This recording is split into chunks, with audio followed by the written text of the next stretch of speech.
aba Tunaa TV. Fiɛmi Be itumi no. Iyo kanyazia me no wange kane no. Obutwe saminya. Ngeno ko kase kengemije. Wange fiele se hane wa kase ni ke nyazia mami.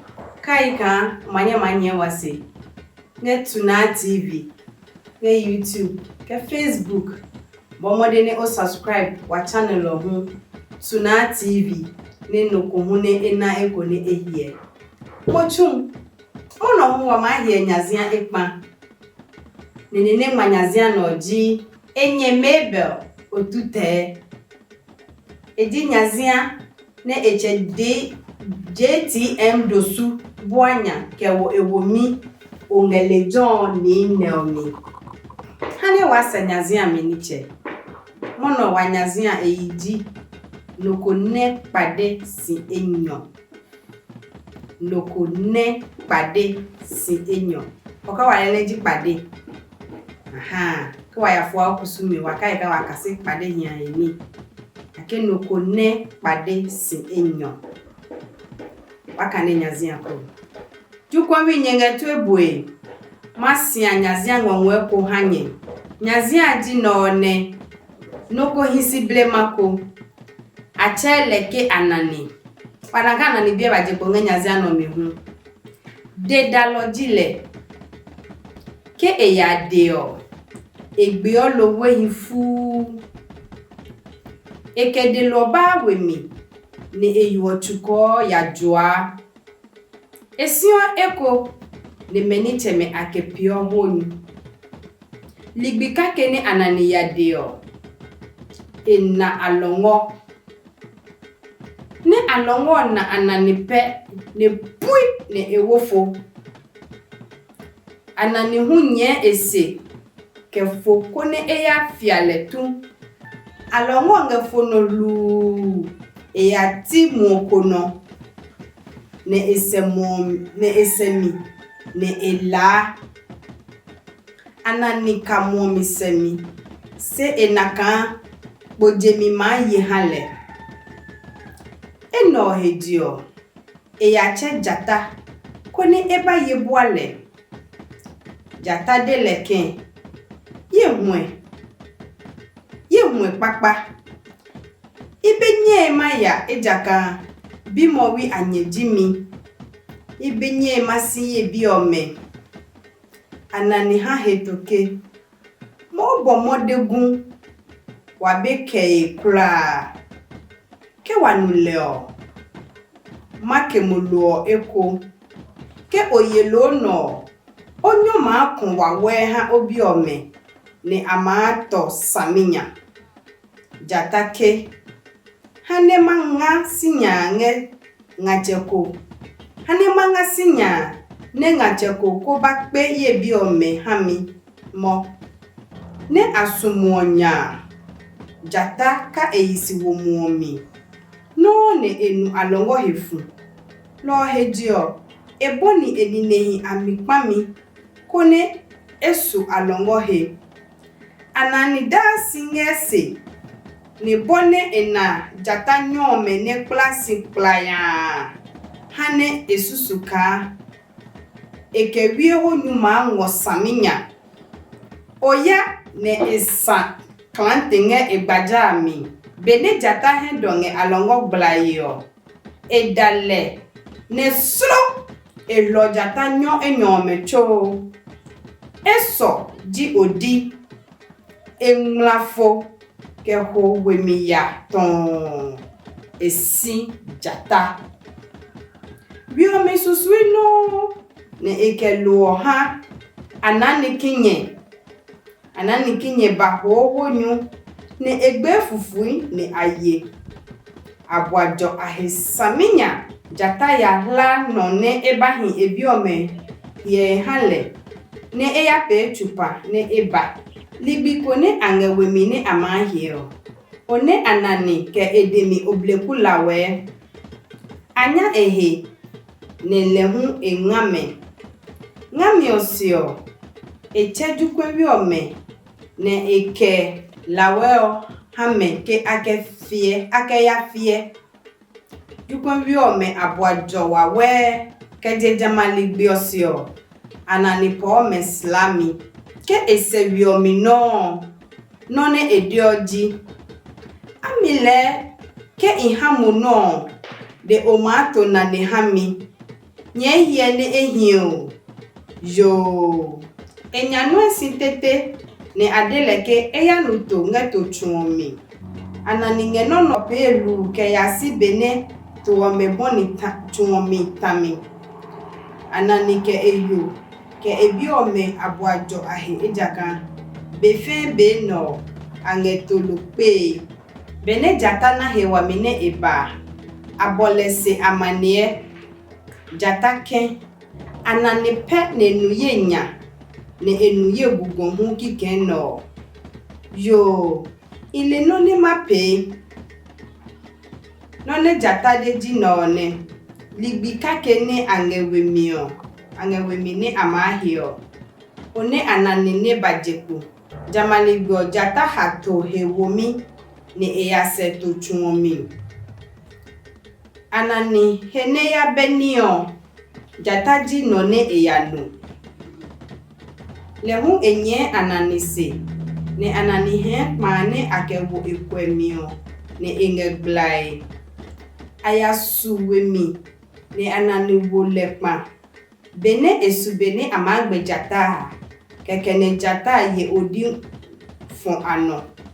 hididi mecho awofo anani nani kinye nani kite nani kitete ke nani kite kula musi ke yase chumanimi ne ebeja kekene jata ko ya hisinge akpale omi sisi tututu nge ahemi hie nge chumani omi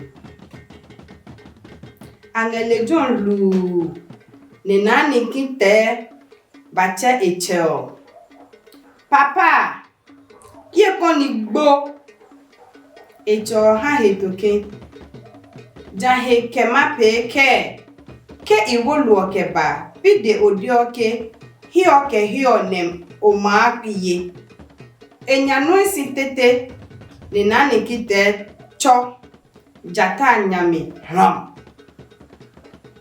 bosio nani kitete ke chache ye koni gbo anani ke jele jeme one jata nge osisi pilo ngonwe ne kenye yo bene emadra nu manio saminyape ne zim esane jata nyami chrom bosi ne nani kinye kenani kite huchokosin ne jata benya hame ebie ananipe ne jata ngemle poto ananihe ede jata ken oleo isume madnosin ne mad poto hamo bua lazum ninge lateo mionya ne mabanono ke ino lazono ibe poto eloko omakpemi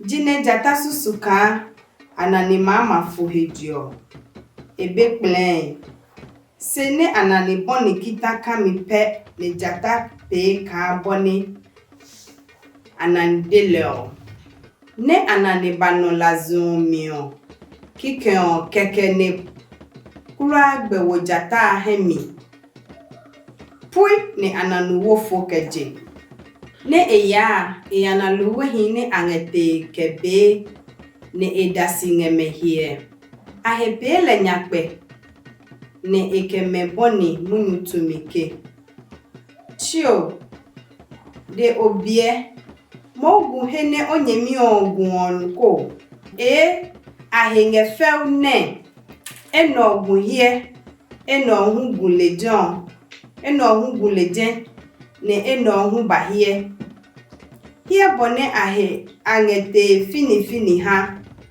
bene anani deo jata tata silu keyasi eyasu dokunya dokuhe nyuboko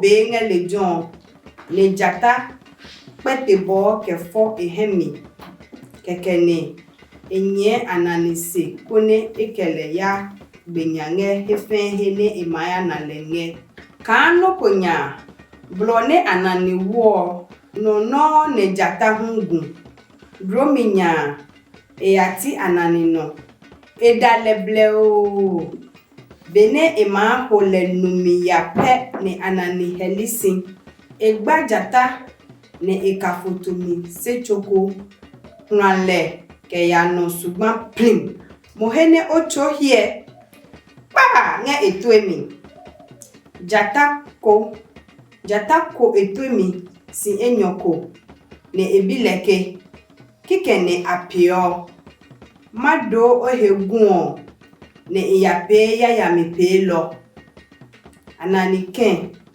ipa mope wa ho wemiya kone opemi jata kwa gbidi none edeji no kone pade si enyo ibe wemiya ne opaya mafo keje mo anani ne obe mi kwasia ne ebiebo ne owiaye hemme hamiyo ike momato ni mono anani bakakita hi ne amiwa pesa no mepo kura no jata klenwe wanene me akitan ne afiewe heji no ne ke eyi no fi le magbo ngesi daminya eno hane jata bakplen kan ike anani maya wiomi kekene apwe blo bene aya jata je ehenge ananino